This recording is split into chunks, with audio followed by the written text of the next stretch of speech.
In World War II, soldiers had one job, fight. But what happens when the crosshairs of a sniper scope reveal not just a target but a profound moral choice? What if the most heroic act isn't taking a life but saving one? Today we delve into the heart of a conflict that raged not just on the battlefield but within the conscience of a single man. This is the story of a sniper who redefined heroism, a man who dared to aim for humanity amidst the inhumanity of war. Picture this: Eastern Front, 1943. Cities are wrecked and soldiers and civilians blend. In this landscape of despair, a Soviet sniper, let's call him Viktor, peered through his well-worn Mosin-Nagant scope. Viktor was a master of his craft. His superiors saw him as a weapon, a precise instrument of war credited with dozens of confirmed hits. He was celebrated for his skill, his unwavering nerve, and his contribution to the war effort. 1 o'clock, but what his commanders didn't see, what the official records would never show, was the silent conflict brewing behind Viktor's steely gaze. From his hidden perches in bombed-out buildings and frost-covered forests, he witnessed more than just enemy movements. He saw the human cost of the war up close. He saw families shivering and starved, attempting to flee the crossfire, their faces etched with a terror that transcended any uniform. 1:31 bitter afternoon, Viktor had a high-value enemy officer in his sights. It was a perfect shot, one that could halt an entire enemy operation and earn him another medal.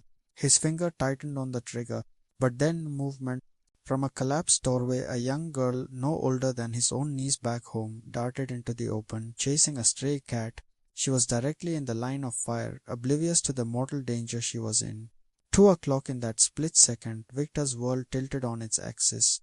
The mission, the orders, the war itself, it all faded away. All that mattered was that small, innocent life. He held his breath, not to steady his aim on the officer, but to will the child back to safety. It was a moment of agonizing tension. Take the shot and risk hitting the girl, or let a valuable target escape. For Viktor, the choice was instantaneous and absolute. He lowered his rifle. 2:30, the officer, unaware of his brush with death, moved on. Viktor's opportunity was gone. He had failed his mission, at least on paper. But as he watched the little girl scoop up her cat and disappear back into the ruins, a profound sense of rightness settled over him. He hadn't taken a life. He had preserved one. In that moment he realized his true mission wasn't just to defeat the enemy, but to protect the innocent caught in the middle. 3 o'clock, this wasn't a one-time event. It became Viktor's secret creed. He started seeing the battlefield through a different lens. His focus shifted. While he still performed his duties as a soldier, his primary objective became creating safe passages for civilians.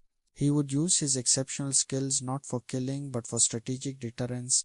A carefully placed shot into a wall near an enemy patrol could send them scurrying for cover, buying precious minutes for a family to cross a dangerous street. 3:30, he learned the rhythms of the occupied city. He knew when the bread lines formed, when children would risk playing in the rubble-strewn courtyards. He became their unseen guardian, a silent angel with a rifle. A shot that kicked up dust a few feet from a German soldier's boot wasn't a miss. It was a warning, a message to stay away from the makeshift clinic in the church basement. A bullet that shattered the window of an abandoned shop was his way of diverting a patrol from a group of refugees hiding in the cellar. For a clock, of course, this was an incredibly dangerous game. If his own side discovered what he was doing, he could be court-martialed for insubordination or even branded a traitor. If the enemy figured out his pattern, they could use it to set a trap. He was walking a razor's edge, caught between his duty to his country and his duty to his conscience. For 30, think about the immense psychological pressure. Every shot was a calculated risk. Every decision carried the weight of life and death. Not just for the enemy, but for the civilians he was trying to protect and for himself. This wasn't the black and white morality of propaganda films. This was the messy, grey, and deeply human reality of war. Viktor's battlefield wasn't just the physical space in front of him, it was the moral landscape within him. 5 o'clock, there's a particular story, passed down through whispers and fragmented accounts, that truly captures his character. An enemy sniper had taken up a position in a church tower, terrorizing the neighborhood and preventing anyone from reaching a well that was the only source of fresh water. The command was simple: eliminate the enemy sniper. Viktor was the man for the job. 5:30 for 2 days, the two snipers engaged in a deadly duel. It was a chess match of patience, skill, and intellect. Viktor studied his opponent's habits, his timing, the small tells that gave him away. He could have ended it on the first day. He had a clean shot, but he hesitated.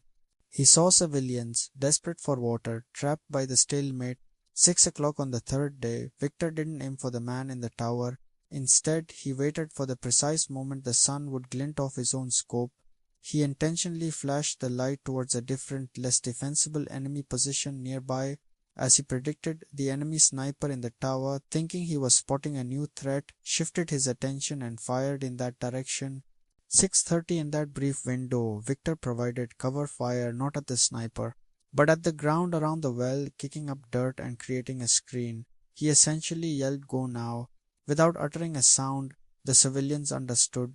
One by one, they dashed to the well, filled their buckets, and ran back to safety.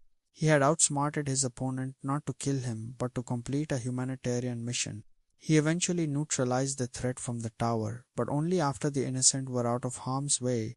7 o'clock Victor's story is a powerful reminder that heroes aren't always the ones with the highest kill count. Sometimes true courage lies in the refusal to kill, in the quiet acts of defiance against the brutal logic of war. It's about recognizing the humanity in others, even when you're trained to see only targets.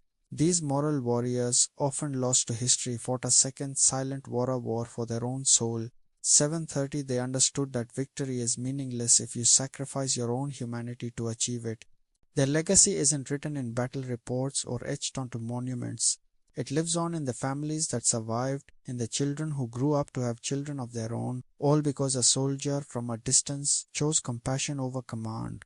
It is a testament to the enduring power of the human spirit to find light in the darkest of times.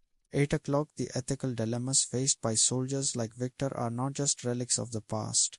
In modern conflicts with advanced technology and asymmetric warfare, these questions of morality are more relevant than ever. When is a target legitimate? What is the acceptable cost of civilian life? These are the questions that keep commanders awake at night and haunt soldiers for a lifetime. 8:30 Victor's story forces us to look beyond the statistics and strategies of war and to see the individuals at its heart. It challenges our perception of what a hero is. Is it the soldier who follows orders without question, or the one who questions an order that violates their moral code? True strength isn't just the ability to pull a trigger, it's the wisdom and courage to know when not to. 9 o'clock we may never know Victor's real name or the full extent of his quiet heroism. His story is a composite of a silent many whose acts of conscience went unrecorded, but by remembering them we honor the profound truth that even in the midst of total war, a single person holding on to their principles can save a world, one life at a time. Their courage was not in the fight but in the reason for it. 9:30 Thank you for joining us on this journey into the moral complexities of war. Viktor Estelle is a powerful example of the human side of conflict that is too often forgotten.